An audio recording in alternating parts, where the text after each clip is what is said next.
Olá, meus queridos irmãos, amigos, vocês que têm nos acompanhado nas redes sociais.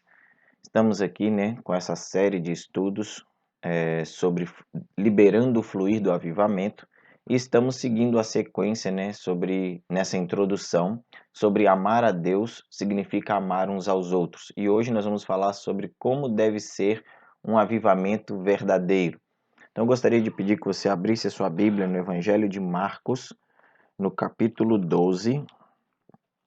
Evangelho de Marcos, no capítulo 12, e nós vamos ler o versículo de número 33, que diz assim, Marcos 12, 33 diz: Muito bem, mestre, disse o homem, estás certo ao dizeres que Deus é único e que não existe outro além dele. Marcos 12, 33. Então, meus queridos, nossa geração nunca presenciou um grande avivamento. Isso é algo triste, pois desta maneira não temos nem como imaginar como seria o derramar da presença de Deus em nosso meio. Porém, dados históricos podem nos revelar, um pouquinho de como seria esse mover do Espírito Santo dentro de uma igreja. Por exemplo, se acontecesse um grande avivamento em nosso país hoje, milhões de novos convertidos entupiriam nossas igrejas em um período de até 5 anos. Isso, baseado em padrões históricos, seria mais ou menos assim.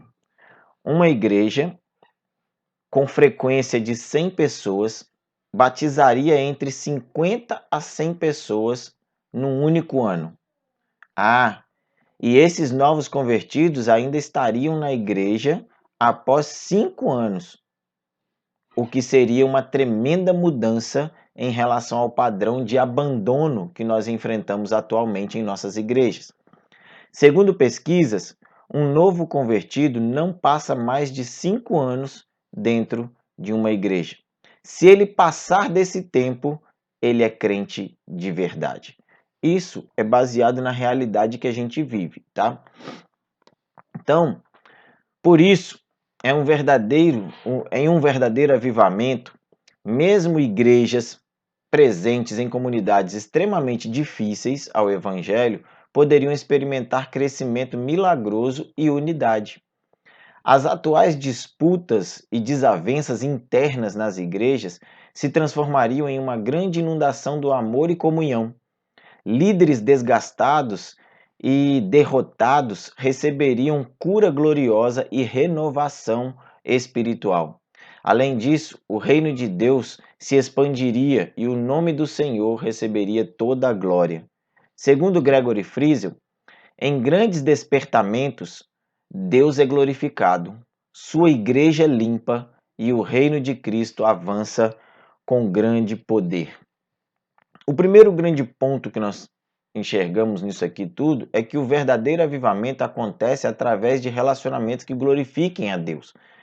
Então, em Atos capítulo 1, versículo 14, Atos capítulo 2, versículo 1, Atos 2, 42 a 47 e Atos 4, 31 a 32, nestes textos nós vemos que o derramamento da presença de Deus não somente muda igrejas, mas a sociedade em que estão inseridas.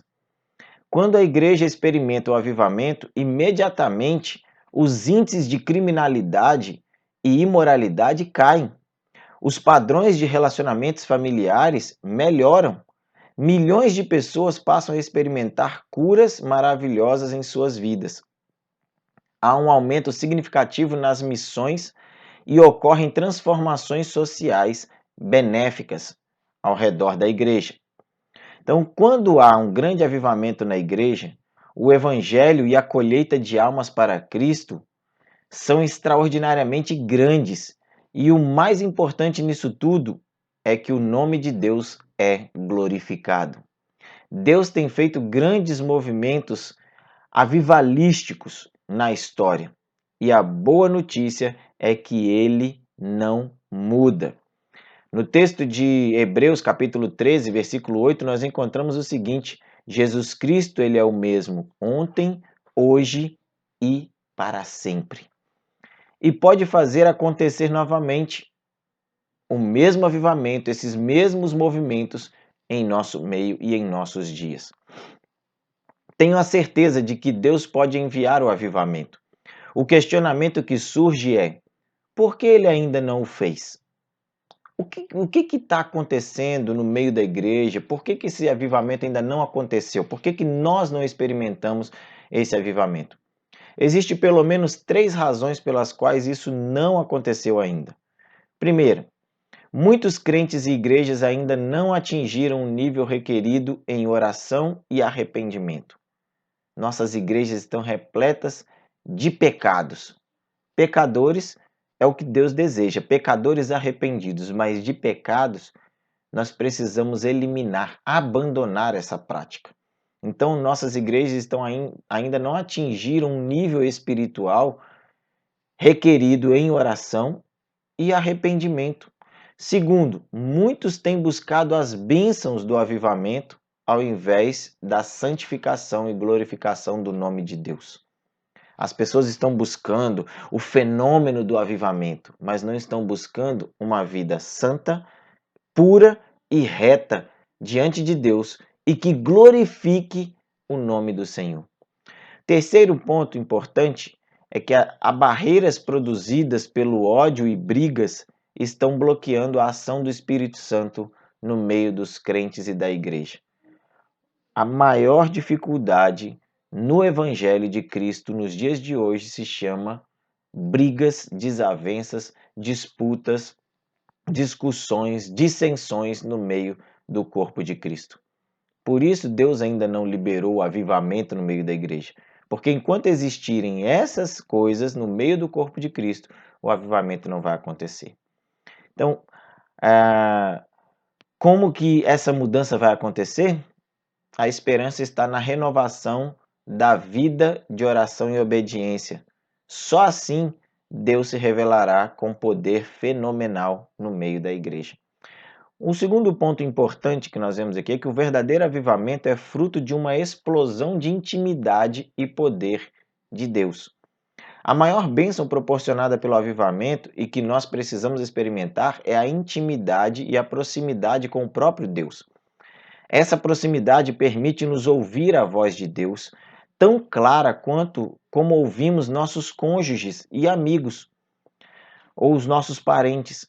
Aos que enfrentam batalhas espirituais nas quais são frequentemente derrotados, o poder de Deus fluirá como rios de água viva, como está escrito lá em João capítulo 7, versículo 38.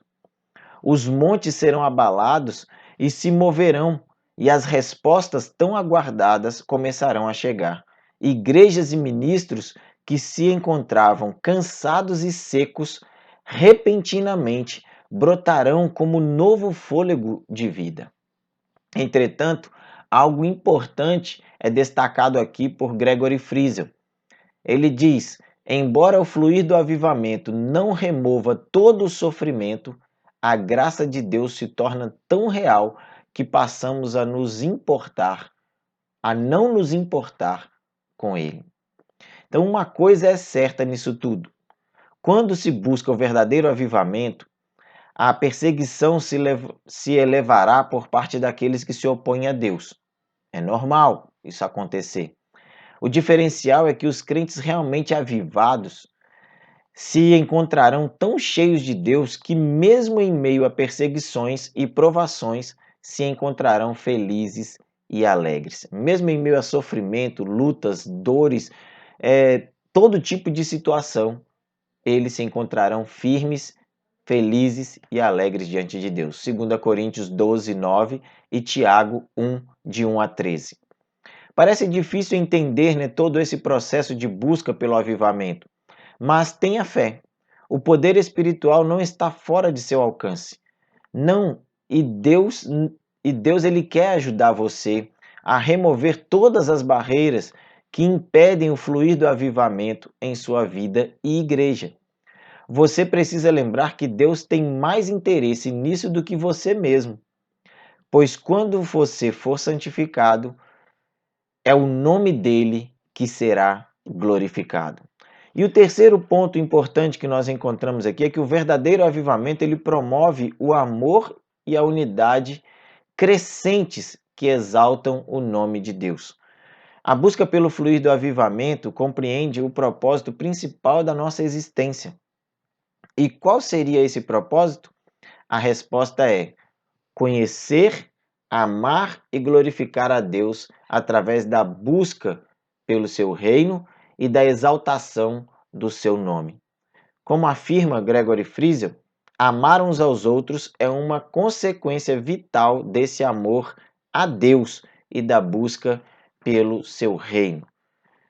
Por isso, meus queridos, quando buscamos primeiramente o reino de Deus e a sua justiça, nós encontramos a verdadeira vida. Mateus 6,33. No Evangelho de Marcos, capítulo 8, versículo 35, a parte B do versículo, Jesus nos orienta que quem perde a sua vida por minha causa e pelo Evangelho a salvará.